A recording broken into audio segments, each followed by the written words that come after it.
Basically আমি Facebook স্ক্রলিংয়ের মাধ্যমে আমার এক ভাইয়ের পোস্টে আমি দেখতে পারি যে তারা হলিউড সিনেমা নিয়ে কাজ করতেছে।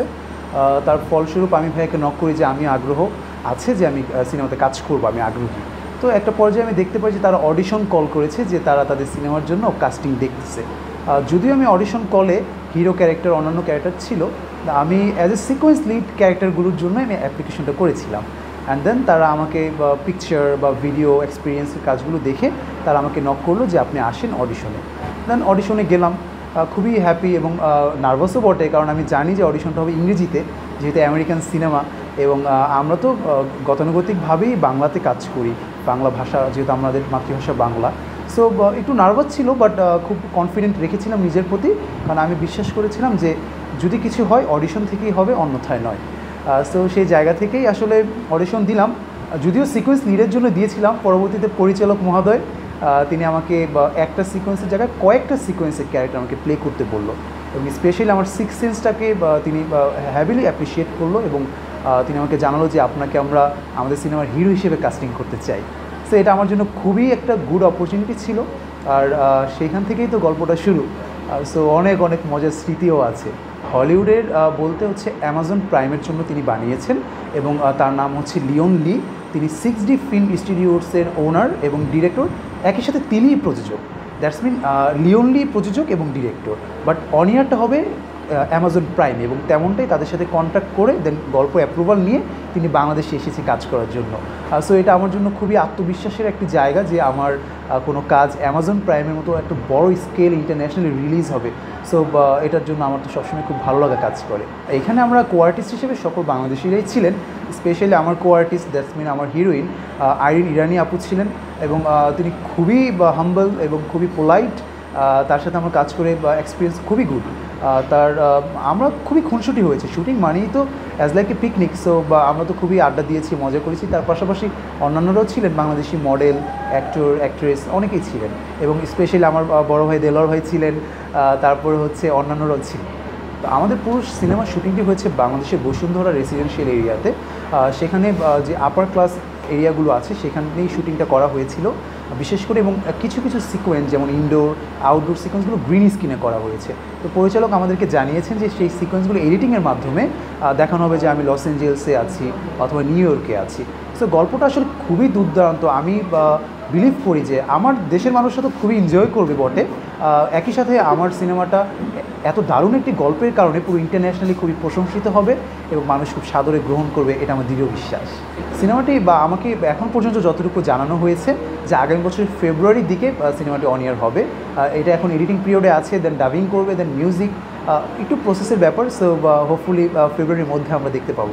পারিশ্রমিকটা তো খুবই সিক্রেট, আর বিশেষ করে পারিশ্রমিকের জন্য আমি পার্সোনালি কাজ করি না। আমি মনে করি যে ভালো কাজের মধ্য দিয়ে মানুষের ভালোবাসা অর্জন করাটা আমার দায়িত্ব। সো ভালোবাসা অর্জন করতে চাই, এটাই আমার মূল লক্ষ্য। তারা আমাকে বরাবরের মতোই বলেছে যে তুমি বাঙালি ছেলে হলেও, যদি ইংরেজিতে টকিং হতো, সো তুমি বাঙালি ছেলে হলেও তোমার লুক বা তোমার get up as like American, like new ইয়র্কের বা লাইক ইউকের পার্সনদের মতো। সো আমরা তোমাকে সিলেক্ট করার মেইন রিজন হচ্ছে তোমার লুক এবং তোমার সিক্স সেন্স। বিকজ তুমি আমি যে ডায়লগটা দিলাম, দেওয়ার পরে তুমি কী করলা, এটাকে ইম্প্রোভাইজ করলা। ইম্প্রোভাইজ করে আমি কাট বলার আগে ধরলা তোমার কো-আর্টিস্ট ডায়লগ দিতে পারছে না, বা অ্যাজ লাইক আমারও প্রবলেম থাকতেই পারে। সো সেই ব্যাপারটাকে ওভারকাম করার যে সক্ষতাটা, সেই চেষ্টাটা করেছি। সো সেখান থেকেও তারা সিলেক্ট করেছে, এবং হ্যাভিলি তারা আমার লুকসটাকে অ্যাপ্রিসিয়েট করেছে। আমি জানি না, বাট আমি আমার বাংলাদেশকে তো খুবই ভালোবাসি, কারণ এটা আমার মাতৃভূমি। আমি বাংলাদেশের জন্যই কাজ করতে চাই।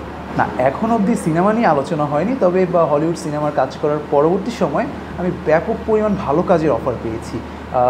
ইতিমধ্যেই আমি একটি ধারাবাহিক করতেছি এশিয়ান টেলিভিশনের, সম্মানিত ডিরেক্টর আনিসুর রহমান রাজীব ভাইয়ের পরিচালনায়। সপ্তাহে 4 দিন অন এয়ার হচ্ছে। তার পাশাপাশি আমার একটি সিঙ্গেল নাটকের শুটিং ইতিমধ্যে সম্পূর্ণ হয়েছে। তার পাশাপাশি আরও অনেক অনেক ভালো কাজের টাইমলাইন আছে। সো ভালো কিছু তো হচ্ছেই না, নিশ্চয়ই ভালো পর্যায়ে এবং সর্বোচ্চ পর্যায়ে দেখতে চাই। তার রিজনটা হচ্ছে যেহেতু আমার দেশ, আমার দেশের সিনেমা। আমি তো অন্য দেশকে তো আমি অ্যাপ্রিসিয়েট করবোই, বাট আমার দেশের প্রতি আমার একটা কী বলে মাতৃভূমির একটা টান থাকবে তো নিশ্চয়ই। সো আমার দেশের সিনেমাকে আমি একদম টপ নচ লেভেলে দেখতে চাই, এবং আমার প্রত্যাশা বাংলাদেশের সিনেমাগুলো অন্যান্য দেশের হলিউড বলিউডে যে সিনেমাগুলো আছে তারা নিশ্চয়ই ভালো কাজ করছেন, তবে তাদের সাথে কম্পিটিশন করে যাতে আমাদের সিনেমাকেও মানুষ প্রশংসা করে। অ্যাজ লাইক আপনি দেখতে পাবেন যে আমাদের বর্তমান যে সিনেমাগুলো আছে শাকিব ভাইয়ার, দেন হচ্ছে বা অন্যান্য যে সিনেমাগুলো আছে খুবই প্রশংসিত হচ্ছে।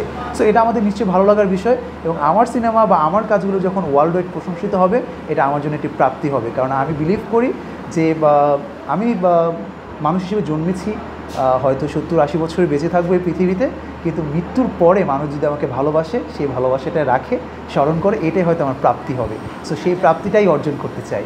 কারণ আমি বিশ্বাস করি যে প্রত্যেক মানুষের মধ্যেই ক্রিয়েটিভ সেন্স আছে, ভালো ভালো গুণ আছে, ভালো মন্দ মিলেই তো আমরা মানুষ। সো ভালোটাকে আমরা নিতেই পারি না, এবং সেটাকে ডেভেলপ করে নিজের মতো করে প্রেজেন্ট করাটাই হয়তো নিজের দক্ষতা।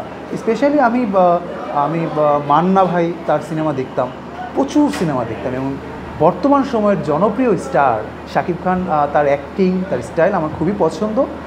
একই সাথে বাইরের দেশে তো আছেই, এবং সালমান শাহর অ্যাক্টিংগুলো আমার খুবই ভালো লাগে। বাট আমি চাই যে তাদের মতো অনুকরণ কিছু করতে না, নিজের ক্রিয়েটিভিটি দিয়ে তাদের থেকে নিশ্চয়ই শিখবো, যেহেতু তারা আমার সিনিয়র, তাদের সিনিয়রের জায়গা থেকে আমি শিখবো এবং নিজের মতো ডেভেলপ করে যদি ভালো কিছু করতে পারি, এটাই হয়তো আমার সফলতা হিসেবে থাকবে।